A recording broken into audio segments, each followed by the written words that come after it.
3 horas e não tem dificuldade, com essa criança já é bem mais difícil. E o que eu até comentei ali com a nossa diaconisa Luciene, que vocês, mulheres, junto aqui com a permissão do pastor, não sei como é que é a facilidade daqui, se é fazendo alguma campanha, se é fazendo um sorteio, não sei se vocês trabalham assim, para fazer uma salinha, pastor Eli, né? Para levar as crianças, né? Para ter mais liberdade de adorar o Senhor, não é mesmo? Olha, gente, ontem nós fizemos a festa das nossas crianças e as tias não tinham dinheiro, entendeu? Aí o que uma das tias fez? A tia Esther, que o pastor Eli conhece demais, foi no comércio e perguntou se ele podia ajudar com algum valor para a festa das crianças. E vocês sabiam que Deus usa as pessoas, mesmo não crentes, para abençoar a obra de Deus, para abençoar o reino de Deus? Várias pessoas Deus tem usado, mesmo ele não conhecendo a Deus, mesmo ele não servindo a Deus.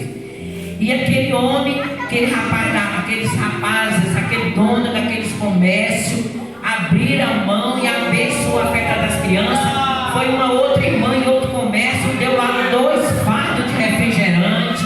E assim, então nós precisamos nos mobilizar. E mulher inteligente, né? Às vezes os homens é mais retraído, fica meio sem graça, mas as mulheres não, ela avança e faz.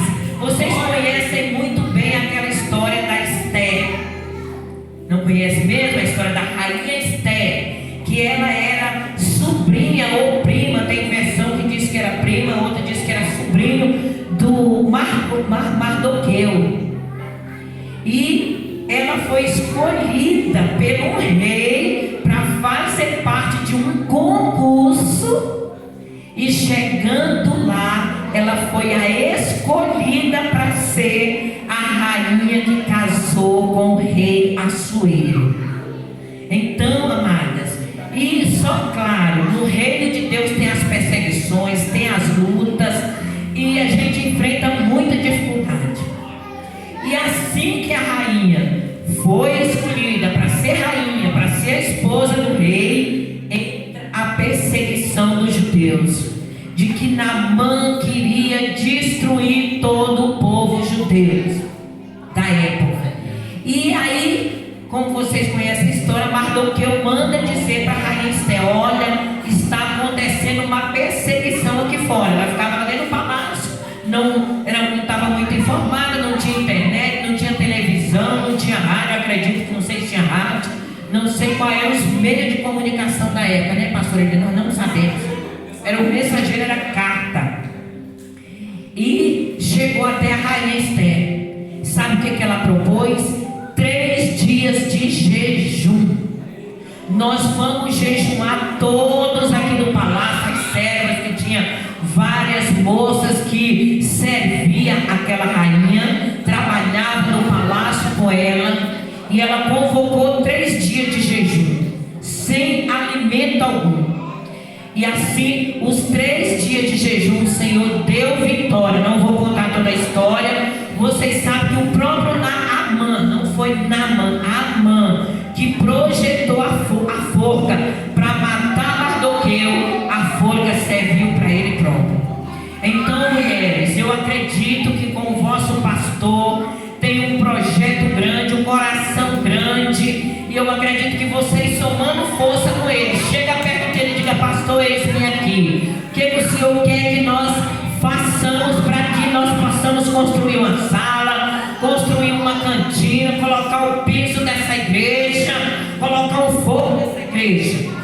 Deixa só mais um exemplo aqui para mim estar já quase devolvendo o microfone para o pastor Eli.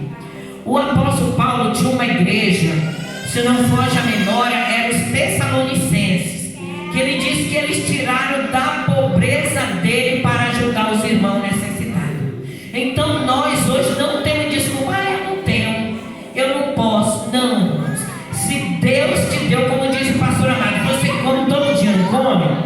Então foi Deus que colocou na tua mesa, é Deus que está te dando condição. nós também temos condições de abençoar a obra de Deus, porque Deus já colocou na nossa mão, ok? E para não ficar só nas minhas palavras, como diz todos que vêm aqui, eu quero deixar um versículo da palavra do Senhor. Já fiz menção ali na Rainha Esther, mas para dar um exemplo para vocês, mulheres, eu quero deixar Romanos capítulo 12, verso 1 e 2, que diz assim: rogo, pois, irmãos, pela compaixão de Deus, que apresenteis os vossos corpos em sacrifício vivo, santo e agradável a Deus, que é o vosso culto racional.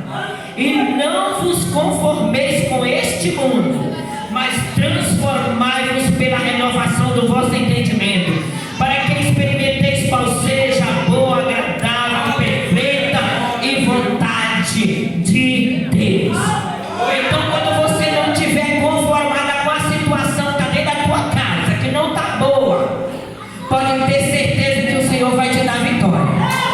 Quando você não estiver conformada com a tua vida medíocre, servindo a Ele, vindo só uma vez na igreja, Deus vai te dar vitória. Amém? Pode acreditar, toma posse, Senhor, eu vou me posicionar na tua presença, vou jejuar 3 vezes no dia para Deus salvar meu marido, para Deus salvar meu filho, para Deus me mudar.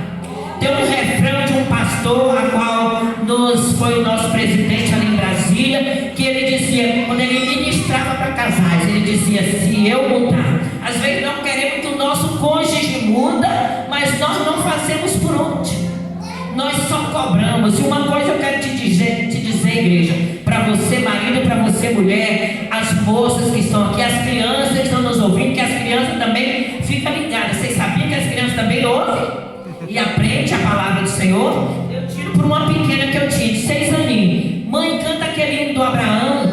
E eu, quem de Abraão é esse? Bem-aventurado que confia. 6 aninhos brincando, mas estava ligada.